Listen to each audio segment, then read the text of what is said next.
Hello बच्चों, मैं के वर्मा, आप देख रहे हैं अपना प्यारा चैनल के फिजिक्स। आज हम लोग पढ़ेंगे लेक्चर नंबर 7। लेक्चर नंबर 6 में हमने लास्ट पॉइंट ये पढ़ा था कि अगर दो चार्ज बॉडी जो किसी डोरी से सस्पेंडेड थी, अगर उस होल सेटअप को किसी लिक्विड में डिप कर दिया जाए जिसकी डेंसिटी सिग्मा हो और साथ में उन चार्ज पार्टिकल के बीच की डिस्टेंस में कोई चेंज ना हो, तो लिक्विड का डायलेक्ट्रिक कांस्टेंट क्या होगा। जिसके लिए फॉर्मूला हमने लिखा था कि K equal to rho upon rho minus sigma, जहाँ पर रो डेंसिटी ऑफ बॉडी और सिग्मा डेंसिटी ऑफ लिक्विड था। साथ में हमने ये भी बताया था कि नेक्स्ट वीडियो में हम इसे डेरिवेट करेंगे। तो चलिए इस फॉर्मूले को डेरिवेट करते हैं कि किस तरीके से फॉर्मूला आया है। क्या था फॉर्मूला डायलेक्ट्रिक कांस्टेंट का? K equal to rho upon rho minus sigma. तो चलिए बेटा डायग्राम बनाते हैं और फॉर्मूले को सॉल्व करते हैं। तो देखिए क्या दिया गया था कि दो सस्पेंडेड बॉडी हैं जिनका मास बेटा कितना दिया गया था, m, और चार्ज कितना था, q। ठीक है, इन्हें किसी पॉइंट से फिक्स कर दिया गया था। कंडीशन थी कि दोनों चार्ज पार्टिकल के बीच की डिस्टेंस में कोई चेंज नहीं था। जैसे पहले एयर में सस्पेंडेड थे, बिल्कुल सेम उसी तरीके से वो लिक्विड में सस्पेंडेड हैं। तो इसका क्या मतलब है उसे देखिए। यहाँ पर देखिए ये L था, यहाँ पर हमने दिखाया था x/2, यहाँ पर भी x/2, मतलब यहाँ से यहाँ तक डिस्टेंस बेटा कितनी है, x/2। इधर से भी इधर कितनी डिस्टेंस है बेटा, x/2। ठीक है, इसे लिक्विड में डिप कर दिया गया। चलिए लिक्विड बना देते हैं जिसकी डेंसिटी बेटा कितनी दी है, सिग्मा, और इसका डायलेक्ट्रिक कांस्टेंट जो दिया गया है वो K है। ठीक है, ओके।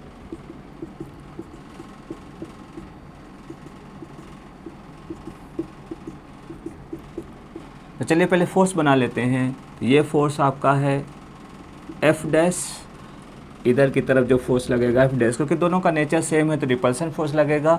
F डैश मैंने क्यों किया, क्योंकि सबसे पहले लेक्चर में हम लोगों ने पढ़ा था कि अगर दो चार्ज पार्टिकल के बीच में कोई मीडियम आ जाए तो उसका फोर्स चेंज हो जाता है। जो नया फोर्स बनता था वो F/K। ओके, तो इसको हम नोट करेंगे। और साथ में हम लोग ये भी समझते हैं कि अगर किसी बॉडी को किसी लिक्विड में डिप कर दें तो उसके वेट में चेंज आ जाता है, जिसे हम अपरेंट वेट कहते हैं। इस वेट में चेंज आता क्यों है, क्योंकि जब किसी बॉडी को किसी लिक्विड में डिप करते हैं तो उस पर एक बायंसी फोर्स लगता है जो उसके वेट को हमेशा कम करता है। तो कितना कम होगा उसे हम फाइंड करेंगे। तो ये आपका W डैश है। ओके, तो चलिए सबसे पहले थीटा की वैल्यू लिखते हैं। तो नंबर 1 इन एयर, ये फॉर्मूला हमने पहले पढ़ा था कि tan थीटा इक्वल टू बेटा फॉर्मूला क्या होता है, F/mg। अब देखिए जब मीडियम की बात आने लगे तो मास को ओपन कर लीजिए डेंसिटी के फॉर्म में। तो मास का फॉर्मूला हम सभी लोग जानते हैं, mass equal to volume into density. तो वॉल्यूम कितना बेटा, V है, डेंसिटी बॉडी की रो, और G into. Okay, equation number 1। अब बात करते हैं नंबर 2 इन मीडियम, या कहिए इन लिक्विड। चलिए लिक्विड में देखते हैं। तो मान लेते हैं थोड़ी देर के लिए कि जो एंगल है वो tan थीटा डैश है, तो F डैश हो जाएगा और ये बेटा वेट हो जाएगा। ठीक है, तो देखिए हम लोगों ने पढ़ा था कि जब कभी मीडियम आता है तो F/K हो जाएगा, ये W dash. Okay, W dash क्या है, अपरेंट वेट है। तो जो रियल वेट होता है उसमें से हम बायंसी फोर्स को माइनस कर दें तो अपरेंट वेट निकल आता है। तो चलिए रियल वेट बेटा कितना दिया गया है, V रो G, और जो बायंसी फोर्स होता है V सिग्मा इंटू G। चलिए कॉमन ले लेते हैं, तो Vg कॉमन हो जाएगा rho minus sigma. Value put कर देते हैं। तो tan theta dash equal to बेटा F/K अपान कितनी वैल्यू दी हुई है, Vg rho minus sigma. Okay, अब देखिए कंडीशन हमारे पास साफ है कि जब ये एयर में हैंग कर रहा था तब भी उनके बीच का जो एंगुलर सेपरेशन था वो थीटा था। जब लिक्विड में इसे डिप कर दिया गया तभी थीटा में कोई चेंज नहीं है। इसका मतलब ये हुआ कि हम लिख सकते हैं tan theta equal to tan theta dash. तो चलिए वैल्यू रखते हैं। तो F/V row G equal to F/K को हम नीचे लिख देते हैं। तो Vg और रो माइनस सिग्मा। ओके, चलिए काट देते हैं। F से F कैंसिल हो जाएगा, V से V कैंसिल हो जाएगा, और G से G कैंसिल हो जाएगा। तो बचेगा क्या, बचेगा बेटा 1/रो equal to 1/K rho minus sigma. अब देखिए इसको हम लिख लेते हैं ऊपर, क्या रिजल्ट आया। देखिए यहाँ पर साफ साफ दिख रहा है आपको कि K equal to rho minus sigma. ठीक है, यही हमें डेरिवेट करना था कि k की वैल्यू क्या है, k equal to rho upon rho minus sigma. यहाँ पर रो का मतलब बेटा है डेंसिटी ऑफ बॉडी, ओके, और सिग्मा का मतलब है डेंसिटी ऑफ लिक्विड, ओके। अब इसे नोट कर लीजिए और फिर करते हैं अगला क्वेश्चन। तो चलिए बेटा आप देखते हैं एग्जाम्पल नंबर 2। देखिए, दो चार्ज पार्टिकल जिन्हें हमने दो स्ट्रिंग से हैंग कर दिया इस तरीके से, ओके। इनका मास m1 और चार्ज q1 और इसका मास m2 और चार्ज q2 है। तो आपको इस बार बताना है कि इनके बीच का जो एंगुलर सेपरेशन होगा वो सेम होगा या अलग अलग होगा। आपको याद होगा इससे पहले जो क्वेश्चन हमने लिया था उसमें हमने यहाँ पर जो एंगल लिया था वो क्या लिया था, थीटा और थीटा लिया था, क्लियर। लेकिन अगर चार्ज अलग अलग हो या मास अलग अलग हो तो थीटा और थीटा, दूसरा जो थीटा है या कहिए थीटा 1 और जो थीटा 2 है, ये हमेशा बराबर हो ऐसा ज़रूरी नहीं है। तो चलिए बेटा पता लगाते हैं कि कौन सी ऐसी कंडीशन है जिसमें थीटा 1 और थीटा 2 आपस में बराबर होंगे, ठीक है। तो देखिए 4 कंडीशन हम ले रहे हैं। पहली कंडीशन कि अगर उनका चार्ज बराबर हो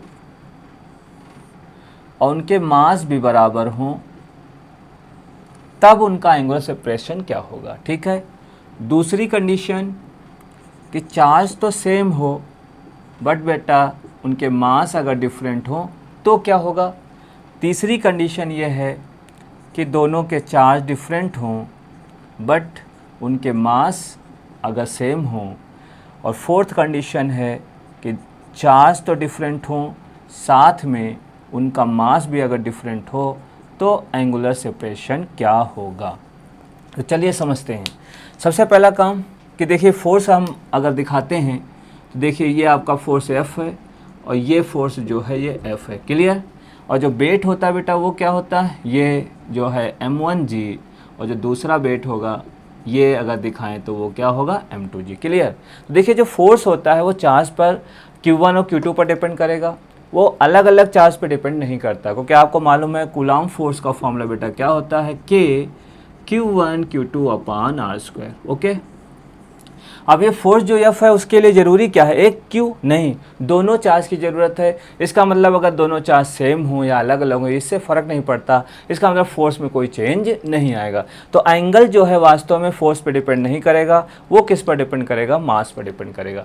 अगर मास सेम है, ठीक है, अगर मास सेम है तो एंगल सेम होंगे, अगर मास डिफरेंट है तो एंगल हमेशा डिफरेंट होंगे। देखिए यहाँ पर चार्ज माने नहीं रखता है, मेन है क्या बेटा मास। तो अगर मास सेम है तो क्लियर है कि दोनों का एंगुलर सेपरेशन भी सेम होगा। देखिए मास डिफरेंट, ओके, तो हम कह देंगे कि दोनों का एंगल भी डिफरेंट होगा। यहाँ पर देखिए बेटा मास सेम है, इसका मतलब क्लियर है कि दोनों एंगल सेम होंगे। यहाँ पर मास डिफरेंट है इसलिए एंगल भी डिफरेंट होंगे। बहुत ही इंपॉर्टेंट क्वेश्चन है, अगर इस तरह के क्वेश्चन आते हैं तो एक चीज़ फोकस रखिएगा, क्योंकि चार्ज मायने नहीं रखेंगे, मेन जो है वो है मास। अगर मास डिफरेंट हो गया तो उनके बीच का एंगुलर सेपरेशन भी डिफरेंट हो जाएगा। तो चलिए बेटा आप करते हैं क्वेश्चन नंबर 3। देखिए क्या दिया गया है, a charge particle of mass m having a charge q remain in equilibrium at a height d above a fixed charge q. Now the charge particle is slightly displaced along the line joining the charges so that it will execute SHM and find the time period of oscillation. Okay, देखिए equilibrium का case है, जब भी equilibrium case होगा ये मान के चलिए मैक्सिमम टाइम्स आपसे टाइम पीरियड ही पूछा जाएगा। तो क्वेश्चन में क्या बताया गया है सुनिए ध्यान से। एक चार्ज पार्टिकल है जिसका मास m दिया गया है और जिसका चार्ज बेटा q दिया गया है, वो इक्विलिब्रियम में है, कहाँ पर, किसी हाइट d पर, ठीक है। और एक चार्ज पार्टिकल दूसरा है जो अर्थ पे फिक्स है, okay. Now the charge particle slightly displace along the line joining the charges. फिर क्या कहा गया है कि उस चार्ज पार्टिकल को जिसका मास m और चार्ज q है उसे अलोंग द y एक्सिस थोड़ा सा डिस्प्लेस कर दिया गया है। ये आपको बताना है कि जो चार्ज पार्टिकल है वो SHM एग्जीक्यूट करेगा या नहीं करेगा, अगर करता है तो इसका टाइम पीरियड क्या होगा। तो चलिए बेटा सॉल्व करते हैं। तो क्वेश्चन को आराम से नोट कर लीजिए, फिर इसका हम डायग्राम बनाते हैं और क्वेश्चन को सॉल्व करते हैं, क्लियर, ठीक है। देखिए अब देखिए डायग्राम क्या था बेटा, कि बताया गया है क्वेश्चन में कि एक चार्ज पार्टिकल है जिस पर चार्ज कितना दिया q, ये फिक्स कर दिया गया था, ठीक है। इसके इसके ऊपर d हाइट पर एक दूसरा चार्ज पार्टिकल है जिसका मास m और चार्ज q है, ठीक है। ये इक्विलिब्रियम में है। अगर ये इक्विलिब्रियम में है तो एक चीज़ तो क्लियर है कि इसका जो वेट होगा वो कितना होगा, वो mg। इसको कोई बैलेंस करेगा, वो फोर्स कौन सा है, वो है इलेक्ट्रोस्टैटिक फोर्स, जो इसको बैलेंस करेगा तभी ये इक्विलिब्रियम में रह सकता है। तो कंडीशन है हमारे पास एट इक्विलिब्रियम तभी पॉसिबल है जब Fe किसके इक्वल हो बेटा, mg के। क्लियर, क्योंकि ये दोनों एक दूसरे को बैलेंस करेंगे तभी यहाँ पर वो इक्विलिब्रियम में रह सकता है। मतलब नेट फोर्स यहाँ पर जो होगा क्या होगा बेटा, 0 होगा, ठीक है। अब Fe की वैल्यू रख देते हैं तो क्या फॉर्मूला होगा बेटा, देखिए k क्यू अपान बीच की distance d² equal to mg। ये पहली क्वेश्चन तैयार। अब देखिए क्या कहा गया था क्वेश्चन में कि इस चार्ज पार्टिकल को थोड़ा सा डिस्प्लेस कर दिया जाए y एक्सिस में। तो चलिए नोट करते हैं, इफ़ द चार्ज पार्टिकल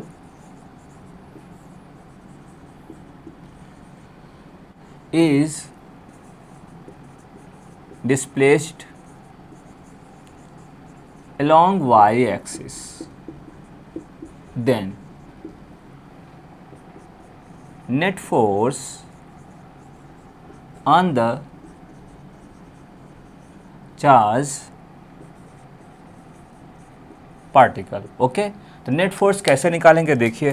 तो देखिए बेटा नेट फोर्स कैसे लिखेंगे, F equal to minus mg minus F'। Okay, ये माइनस साइन हमने क्यों लगाया, क्योंकि आपको मालूम है कि SHM के केस में जो रिस्टोरिंग फोर्स होता है उसी को लिखा जाता है।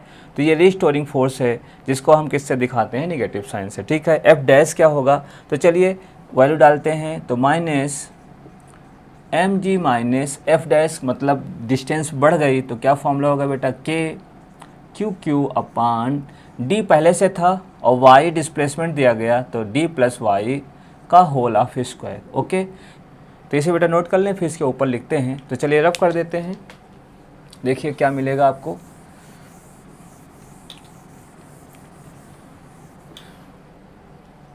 अब देखिए इसे सॉल्व करते हैं तो F equal to minus mg minus k upon d plus Y का होल ऑफ स्क्वायर। ओके, अब देखिए इसको हम सॉल्व करते हैं थोड़ा सा और।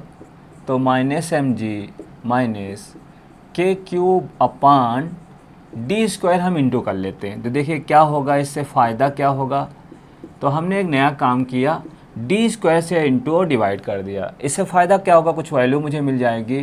तो देखिए हम कैसे इसको सॉल्व करने जा रहे हैं, इस चीज़ को अंदर भेज देते हैं बेटा। देखिए यहाँ पर आराम से mg k³ अपान d² को अलग रहने देते हैं। इसको जब अंदर भेजेंगे बेटा क्या बनेगा, d plus Y by D का होल ऑफ स्क्वायर। क्लियर, अब देखिए ये d कैंसिल हो जाएगा तो बचेगा हमारे पास क्या, माइनस mg और k³ अपान d², और इसको हम लिख सकते हैं 1 प्लस वाई बाई डी का होल ऑफ स्क्वायर। अब देखिए पहली क्वेश्चन हम लोगों ने क्या बनाया था, आपको याद होगा कि k³ बाई जो d² था वो किसके बराबर था, mg के। एक काम करते हैं, k³ अपान d² के जगह पे हम क्या लिख लेते हैं बेटा, mg रख लेते हैं। तो देखिए क्या मिल जाएगा हमें, minus mg upon 1 plus Y by D का होल ऑफ स्क्वायर। अब साइड में लिख लेते हैं, डायग्राम भी हटा देते हैं, इसका भी कोई काम नहीं है। अब देखिए क्या रिजल्ट मिलेगा कि माइनस mg कॉमन ले लेते हैं तो आपका बचेगा 1 minus 1 upon 1 plus Y by D का होल ऑफ स्क्वायर। इसको हम नीचे से ऊपर भेज देते हैं तो माइनस mg 1 माइनस ये बन जाएगा 1 प्लस वाई बाई डी का पावर -2। क्लियर, अब इसको हम जब सॉल्व करेंगे बाइनोमियल थ्योरम के जरिए तो ये साइन अंदर आ जाएगा। तो देखिए हमारे पास क्या मिलेगा, 1 माइनस और ये साइन अंदर आएगा तो 1 माइनस वाई, ये जो पावर होते बेटा आगे आ जाती हैं, वाई बाई डी और ये, ठीक है। अब चलिए सॉल्व करते हैं। तो माइनस एम जी, अब इसे जब सॉल्व करेंगे तो ये साइन जब अंदर जाएगा बेटा तो 1, ये plus 2y by D. Okay, अब देखिए ये चीज़ें कैंसिल हो जाएगी, तो अब हमारे पास बचेगा क्या, माइनस एम जी और 2y बाई डी। ओके, अब देखिए इक्वेशन हमें मिल गई, F equal to minus M G, और 2 भी हम लिख सकते हैं, तो ये 2mg अपॉन डी और इंटू वाई। अब ये इक्वेशन हमें मिल गई। अब देखिए आपको हमने बताया था कि अगर कभी भी क्वेश्चन जो आपको मिले किस फॉर्म में मिले, y के फॉर्म में, x के फॉर्म में मिले, तो इसका सीधा मतलब है कि ये जो पार्टिकल है वो एग्जीक्यूट कर रहा है किस टाइप का मोशन बेटा, SHM कंप्लीट कर रहा है। ठीक है, अब अगर SHM हो रहा है तो पक्का टाइम पीरियड होगा, तो हम इसको कंपेयर करेंगे किसके जरिए, F इक्वल टू माइनस के इंटू वाई के जरिए। ठीक है, इसको नोट कर लीजिए और साइड में इसको कंप्लीट कर देते हैं। अब देखिए हमारे पास क्या है, टाइम पीरियड का फॉर्मूला बेटा क्या होता है, T equal to 2 pi under root M by K. Okay, K क्या चीज़ होता है, तो आपको मालूम है कि माइनस और वाई के बीच में जितना टर्म होगा वो के है, तो ये पूरा पोर्शन आपका के हो जाएगा। तो चलिए वैल्यू रखते हैं 2 pi under root M upon 2mg by D. M से एम कैंसिल हो जाएगा, तो आपका आंसर आएगा 2 pi under root D upon 2g answer. अब चलिए देखते हैं बेटा क्वेश्चन नंबर 4। देखिए बहुत ही इंपॉर्टेंट क्वेश्चन है ये, नीट या जे मेंस में क्वेश्चन आ सकता है। तो देखिए क्या दिया गया है, a small ball of mass m having a charge q is suspended by a string of length l. Another identical ball having the same charge is kept at the point of suspension. Determine the minimum horizontal velocity which should be imparted to ball at lowest point so that it can make complete revolution. Okay, देखिए question में क्या कहा गया है, एक ball है जिसका मास m और उस पर चार्ज कितना दिया गया है q। ठीक है, देखिए मास कितना दिया गया बेटा m और इसका चार्ज कितना दिया गया है q। Suspended bye a string of length l, एक स्ट्रिंग से सस्पेंड कर दिया गया मतलब बांध दिया गया है, जिसकी लेंथ कितनी दी गई है l और उसका चार्ज q है और उसका मास बेटा कितना है m। दूसरा another identical ball having the same charge, मतलब दूसरा उसी टाइप का एक बॉल है जिसका मास बेटा सेम है, चार्ज भी सेम है, is kept at the point of suspension, मतलब जहाँ से वो रिवॉल्व कर रहा है उसी पॉइंट पे उसे रख दिया गया है।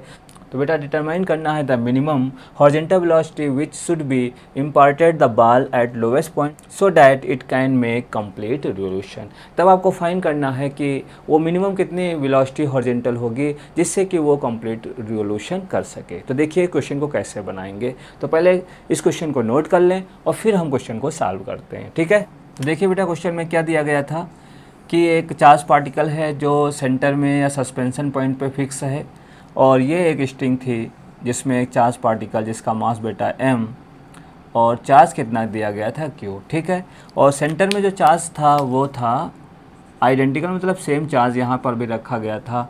अब इसे रिवॉल्व करना था सर्कुलर पाथ में, तो पूछा गया कितनी स्पीड हो जिससे कंप्लीट साइकिल कर ले। ठीक है, मतलब इसको यहाँ पहुँचना है। ओके, जब यहाँ पहुँचेगा तो इसकी वेलोसिटी की डायरेक्शन बेटा ये होगी, जो फोर्स होगा तो उसकी डायरेक्शन बेटा किधर होगी, ऊपर की ओर। क्लियर, और जो वेट होगा बेटा वो किधर की तरफ होगा, नीचे की तरफ। तो हमने फोर्स मार्क कर लिया। अब अगर हमें वेलोसिटी फाइंड करनी है तो एक केस आपको याद होना चाहिए, आपने सर्कुलर मोशन में पढ़ा होगा कि जब कोई body vertical motion under gravity में रिवॉल्व करती है तो उसके डिफरेंट पॉइंट पर वेलोसिटी अलग अलग होती है। लोएस्ट पॉइंट पर उसकी जो वेलोसिटी होगी वो under root 5gl, mid point पर जो उसकी वेलोसिटी होती है अंडर रूट 3gl, जो टॉप मोस्ट पॉइंट पर उसकी जो वेलोसिटी होती है वो अंडर रूट gl। देख लीजिए, इसको याद कर लीजिए क्योंकि इसका हमें यूज़ करना है। तो देखिए ये 3 वेलोसिटी आपको हमेशा याद होना चाहिए। ये लोवेस्ट पॉइंट है, यहाँ पर जो वेलोसिटी बेटा होती है वो कितनी होती है 5gl, यहाँ पर जो वेलोसिटी होगी वो कितनी होगी आपको मालूम होगा, वही बराबर अंडर रूट 3gl। यहाँ पर जो वेलोसिटी होती है बेटा वो कितनी होती है, वही बराबर अंडर रूट gl।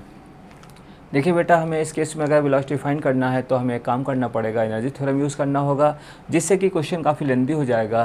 तो एक काम करते हैं, यहाँ पर हम शॉर्ट ट्रिक लगाएंगे और क्वेश्चन को सॉल्व करेंगे। तो देखिए क्या शॉर्ट ट्रिक है, कायदे से सुन लीजिए, समझ लीजिए।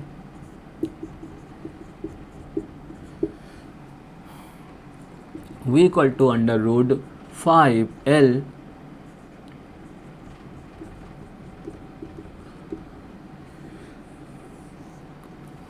ये फॉर्मूला हम यूज़ करेंगे, ठीक है।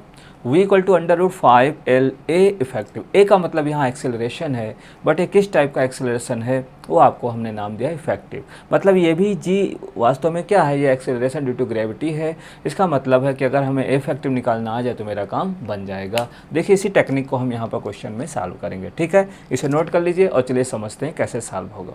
देखिए अगर मुझे वेलोसिटी फाइंड करनी है तो सबसे पहले हम फाइंड करेंगे ए इफेक्टिव, ओके। तो ए इफेक्टिव कैसे निकालेंगे, तो हम न्यूटन्स फार्मूला यूज़ करेंगे, A equal to F net upon M, okay. ये फार्मूला आपको मालूम है, एफ इक्वल टू एम है, जिससे हमने बनाया है, आपको क्लियर पता होगा, बहुत आसानी से लिख सकते हैं कि एफ इक्वल टू एम है, ओके। अब देखिए एफ का मतलब नेट फोर्स है, एम का मतलब मास ऑफ बॉडी। तो देखिए नेट फोर्स कितना होगा बेटा, बहुत आसान, क्या लिखेंगे, M G minus F E upon M. इसको हम इस तरीके से भी लिख सकते हैं कि G minus F E by M, okay. ये आपका ए इफेक्टिव निकल आया। अब हम वैल्यू रख सकते हैं वी बराबर अंडर रूट, क्या फॉर्मूला मैंने लिखा था, 5L और ब्रैकेट में लिखेंगे G minus F E by M, okay. ये हो गया सॉल्व, ठीक है, आंसर, ठीक। इसे नोट कर लीजिए और इसी टाइप का एक दूसरा क्वेश्चन लेते हैं जिससे आपको और अच्छे से समझ में आ जाए। अब देखिए बिल्कुल सेम क्वेश्चन दूसरा लेते हैं कि ये कोई चार्ज बॉडी है जिसे स्ट्रिंगर से हैंग करके इसे रिवॉल्व कराया जा रहा है और आपको फाइंड करना है इस बार दोबारा v कि कितनी वेलोसिटी इस पार्टिकल की हो जिसका मास m है और जिसका चार्ज बेटा कितना है q है, कि ये एक कंप्लीट साइकिल बनाए और फील्ड आपको इस तरीके से दे दी गई, ऐसे फील्ड दे दी गई, क्लियर। अब देखिए हमें करना क्या है, अगर v फाइंड करनी है तो सबसे पहले फॉर्मूला नोट करेंगे। क्या फॉर्मूला था, 5L A इफेक्टिव, ओके। इसका मतलब ये हुआ कि अगर हमें इस क्वेश्चन को सॉल्व करना, सबसे पहले इफेक्टिव निकालेंगे। तो इसके लिए फॉर्मूला हमने लिखा था, आपको याद होगा, एफ नेट अपान एम।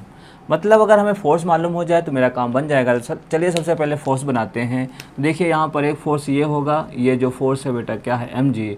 और आपको मालूम है कि अगर कोई चार्ज पॉजिटिव हो तो उस पर जो फोर्स लगता है वो हमेशा फील्ड की डायरेक्शन में लगेगा। तो फोर्स आपने मार्क कर लिया। अब क्वेश्चन को हम सॉल्व कर सकते हैं। देखिए बेटा क्या होगा, M G plus Q E और बाई एम। देखिए कितना रिलैक्स होकर आप सॉल्व कर सकते हैं। तो ये G plus Q E by M, clear. ये आपको मिल गया ए इफेक्टिव, ठीक है। चलिए वैल्यू रख देते हैं साइड में। तो v इक्वल टू आंसर आ चुका √5L into G plus Q E by M, ठीक है, आंसर। अब देखिए इस प्रकार से हम डिफरेंट क्वेश्चन को सॉल्व कर सकते हैं। अब देखिए बेटा इस प्रकार से इक्विलिब्रियम टॉपिक कंप्लीट हो जाता है। अब नेक्स्ट लेक्चर में हम लोग पढ़ेंगे इलेक्ट्रिक फील्ड, ठीक है। तो चलिए मिलते हैं नेक्स्ट वीडियो में और पढ़ते हैं इलेक्ट्रिक फील्ड। अगर कोई स्टूडेंट इस चैनल पर नया हो तो चैनल को तुरंत सब्सक्राइब करें, क्योंकि आने वाले जितने भी वीडियो होंगे वो कंप्लीट वीडियो होंगे, बिल्कुल वैसे ही जैसे आप अपने कॉलेज में अपनी कोचिंग में पढ़ते हैं। तो चलिए बेटा मिलते हैं नेक्स्ट वीडियो में नेक्स्ट टॉपिक के साथ। तब तक के लिए bye bye and take care.